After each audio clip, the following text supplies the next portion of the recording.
99 TV big డిబేట్కి స్వాగతం.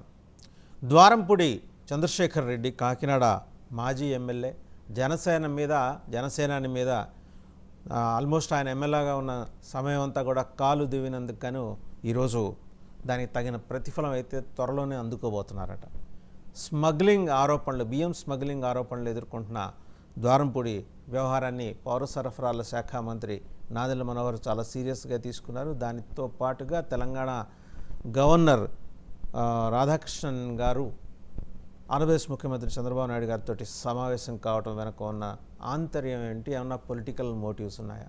ఎందుకంటే వాస్తవంగా ఆయన తమిళనాడుకు చెందినవారు, ప్రస్తుతం జార్ఖండ్కు ఉంటూ అదనంగా తెలంగాణ బాధ్యతలు నిర్వహిస్తున్నారు. ఒక ముఖ్యమంత్రి దగ్గరికి గవర్నర్ నేరుగా వచ్చి సంభాషణ జరపడం దేనికి సంకేతం?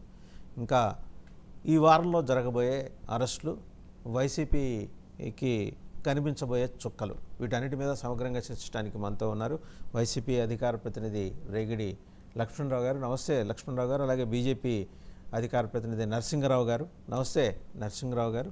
మిగిలిన గెస్టులు కూడా మరి కాసేపట్లో జాయిన్ అవుతారు. టు స్టార్ట్ విత్ నరసింగరావు గారు, బీజేపీ నాయకులు నరసింగరావు గారు, తెలంగాణ గవర్నర్ ఆంధ్రప్రదేశ్ ముఖ్యమంత్రితోటి సమావేశం కావటం వెనక ఉన్న ఆంతర్యం ఏంటి? ఎందుకంటే ఆయన కూడా ఒకప్పుడు మరి గవర్నర్ కాకముందు బీజేపీ నాయకులే. అంత జనరల్గా ముఖ్యమంత్రి వెళ్ళి గవర్నర్ని కలవటం అనేది సంప్రదాయం, ప్రోటోకాల్. అలాంటిది ప్రోటోకాల్ వైలేషన్ అనే మాట మనం అనలేం, కానీ మర్యాదపూర్వకంగా కలుసుకోవచ్చు, తప్పేం లేదు. బట్ జరుగుతున్న రాజకీయ పరిణామాల నేపథ్యంలో దీనికి ఏదో ఒక మోటివ్ ఉండి ఉంటుంది. బీజేపీ హెడ్ క్వార్టర్స్ దీని మీద ఏదో ఆలోచన చేసి ఉంటుంది అని అనుమానాలు వస్తున్నాయి. అలాంటి కథనాలు కూడా వచ్చినాయి నేషనల్ మీడియాలో. నరసింగరావు గారు ఏమంటారు? నమస్కారం అండి వాసుదేవన్ గారు, మీకు మా ప్యానెల్లో ఉన్న మిగతా నాయకులకి 99 టీవీ ప్రేక్షకులకి శుభోదయం. మీరు అన్నట్టుగా ఆయన జార్ఖండ్ గవర్నర్ గారు, మన ఏపీ ముఖ్యమంత్రిగా శ్రీ నారా చంద్రబాబు నాయుడు గారు 4వ సారి ప్రమాణ స్వీకారాన్ని కూడా ఆయన అతిథిగా రావడం జరిగింది. అప్పుడు పూర్తి స్థాయిలో మాట్లాడడానికి సమయం కేటాయించలేదు కాబట్టి ఇప్పుడు ప్రత్యేకంగా అపాయింట్మెంట్ తీసుకొని వచ్చి కలవడం అనేది మర్యాదపూర్వకంగా కలిశారు. ఆయన తెలంగాణకి కేవలం ఇన్ఛార్జ్ గవర్నర్గా ఉన్నారు, ఎందుకంటే ఆయనకి జార్ఖండ్కి పూర్తి స్థాయి నాయకులుగా ఉన్నారు.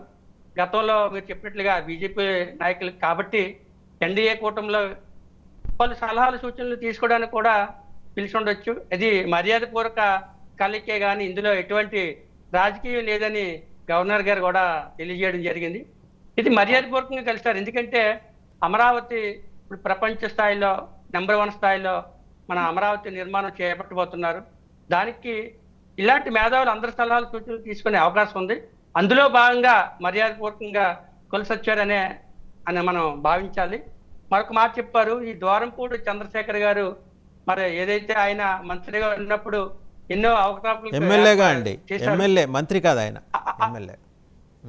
ఆయన ఎమ్మెల్యేగా ఉన్నప్పుడు ఎన్నో అవకాశాలు చేశారు. దాని మీద ఇప్పుడు మన మంత్రి గారు నాదెళ్ల మనోహర్ గారు ఆయన ఏదైతే ఈ రేషన్ డిపోలు ఇవన్నీ చెక్ చేస్తున్నారు, అందులో భాగంగా వారి అక్రమాల గారిని కూడా తీసి ఖచ్చితంగా, ఎందుకంటే ఎంతో ప్రజాధనం వాళ్ళు దోచుకున్నారు కాబట్టి అలాంటి వారికి ఖచ్చితంగా శిక్ష పడాల్సిన అవసరం ఉంది. ఆ దిశగా వెళ్తున్నారు. ఇందులో ఎటువంటి కక్ష సాధింపు ఉండదు. ఇది వార్తను పవన్ కళ్యాణ్ గారిని ఎంత దూషించారో మన తెలుగు ప్రజలందరూ చూశారు. అలాంటి వారికి బుద్ధి చెప్పే రోజులు దగ్గరలోనే ఉన్నాయి. మరి కొత్తగా చూస్తున్నాం యొక్క రెడ్ బుక్ ఉన్న పేర్లు కూడా త్వరలో బయటకు వస్తాయని మనం వార్తలు వింటున్నాం. అందులో భాగంగా ఇది ఒకటి అనుకుంటున్నాం. ఏదైతే చంద్రబాబు నాయుడు గారు, పవన్ కళ్యాణ్ గారు వీళ్ళంతా కూడా ఇటువంటి కక్షపూరిత రాజకీయాలు మనం చేయొద్దు. మనం ముందు రాష్ట్రాన్ని, ఎందుకంటే 5 ఏళ్ళు వైఎస్ఆర్సీపీ ప్రభుత్వం రాష్ట్రాన్ని అన్ని రంగాల్లో అధోగతి పాలు చేసింది, అప్పుల పాలు చేసింది. దాని ముందు గాడిలో పెట్టాలనే దృష్టితో ఉన్నారు తప్ప ఎటువంటి కక్ష రాజకీయాలకు.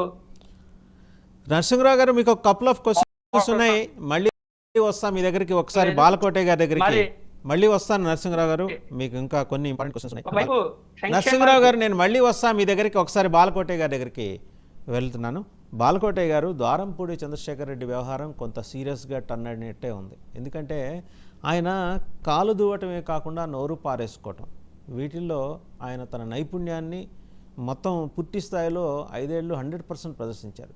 దానికి కరెక్ట్గా తగిన పరిహారం ఆయనకి ఈ ప్రభుత్వం ఇవ్వాలని చూస్తుందిట. అది ఏ రూపంలో ఉండవచ్చు? వర్మ గారు ధన్యవాదాలు.